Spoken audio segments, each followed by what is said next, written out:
బట్టతలతో worry అవుతున్నారా? Don't worry. Keha skin and hair clinic లో most advanced FUE టెక్నాలజీతో మీ బట్టతలకి శాశ్వత పరిష్కారం.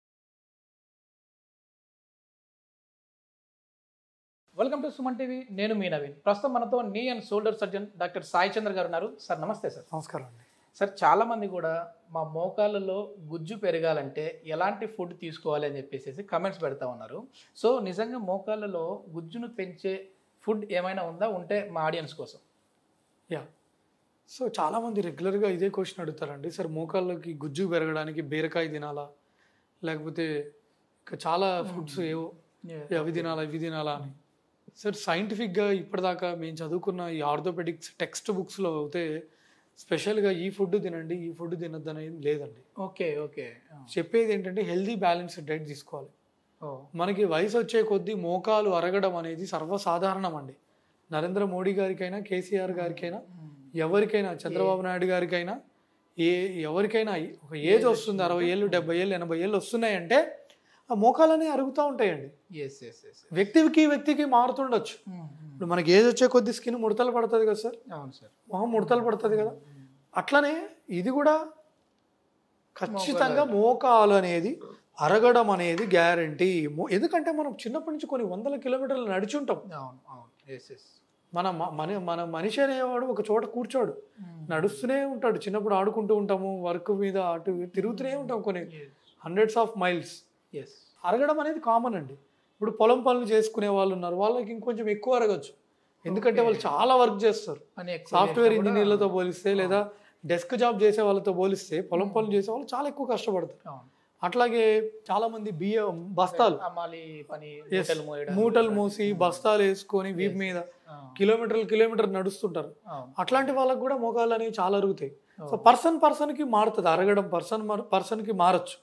అంటే ఇప్పుడు 50 ఏళ్ళు ఉంటాయి, ఆయనకి అంత అరగకపోవచ్చు. ఇంకొక ఆయనకి 40 ఏళ్ళే ఉంటాయి, ఎక్కువ అరగచ్చు.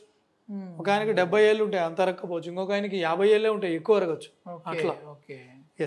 ఇప్పుడు ఇంకోటి మోస్ట్ ఇంపార్టెంట్, నొప్పి తట్టుకునే కెపాసిటీ కూడా మనిషికి మారుతుందండి.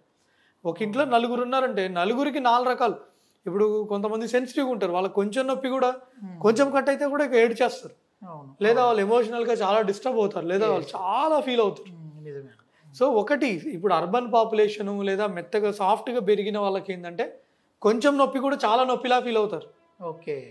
అలాగే ఊర్లలో ఉన్న వాళ్ళు ఏంటంటే వాళ్ళు తట్టుకుంటారు. మీరు అబ్జర్వ్ చేయండి. అవును సార్, కొంచెం స్ట్రాంగ్ ఉంటారు. ఎస్, వీళ్ళు ఏంటంటే ఎంతసేపు ఇక్కడ సిటీలో ఉండి గేమ్స్ ఆడేది ఉండదు, సన్ ఎక్స్పోజర్ లేవు. ఆడదామన్నా కానీ స్కూళ్ళల్లో గ్రౌండ్స్ ఉండవు, చాలా స్కూళ్ళల్లో. అపార్ట్మెంట్స్లోనా వెంటిలేషన్ పడదు, ఎందుకంటే డిఫరెంట్ రీజన్స్. సో ఈ సన్ ఎక్స్పోజర్ లేకపోవడము, వీటన్నిటి వల్ల సిటీలో ఉన్న వాళ్ళకి ఏంటంటే ఓర్చుకునే కెపాసిటీ అనేది తక్కువ ఉంటుందండి. Okay okay. సో ఫుడ్ విషయానికి వస్తే ఏ ఫుడ్ తీసుకుంటే మనకి మంచిది అంటారు సార్?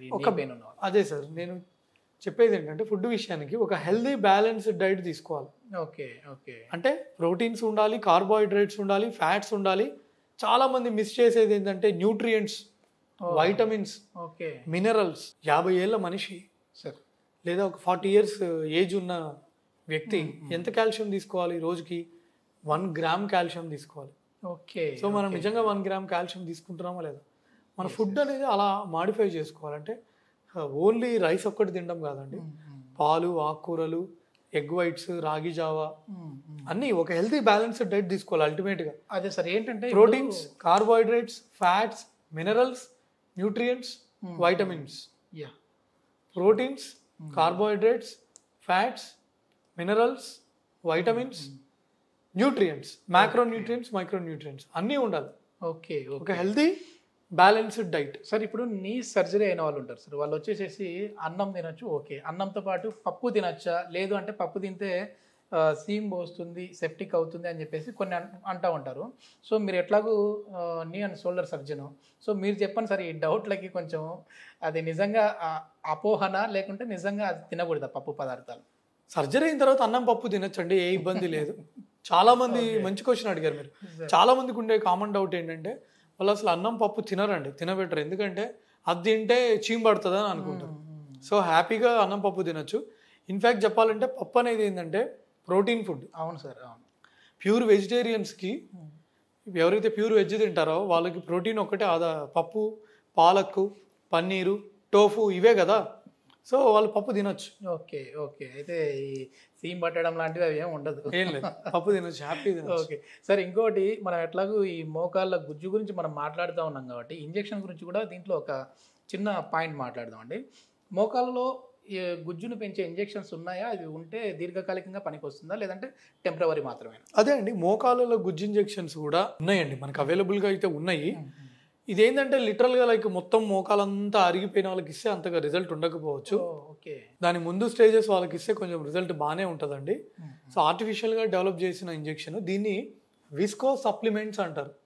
ఏంటి sir? Visco supplements. Okay. So visco supplement కింద వస్తుంది ఇంజెక్షన్.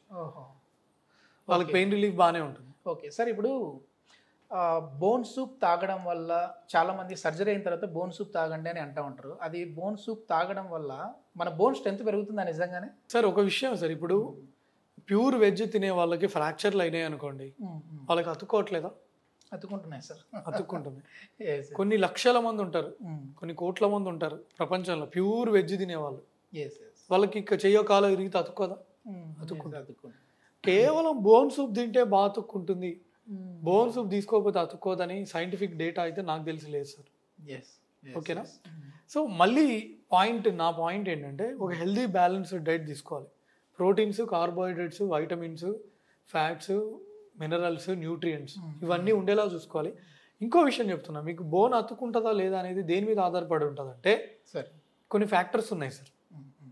ఏంటంటే పేషెంట్ యొక్క ఏజ్, ఓకే, పేషెంట్ స్మోకింగ్ చేస్తారా లేదా, పూర్ ఇమ్యూనిటీ అంటే వాళ్ళకి సరిగ్గా అతుక్కో, స్మోకింగ్ బాగా చేసే వాళ్ళకి సరిగ్గా అతుక్కో, ఓకే, ఇక్కడ కాల్లో డిస్టల్ 1/3 ఫ్రాక్చర్స్ సరిగ్గా అతుక్కో, కాలు ఇరిగితే ఇక్కడ పైన ఇరిగితే పర్లేదు, ఇక్కడ లోయర్ 1/3 ఫ్రాక్చర్స్ సరిగ్గా అతుక్కో, అక్కడ బ్లడ్ సప్లై సరిగ్గా ఉండదు.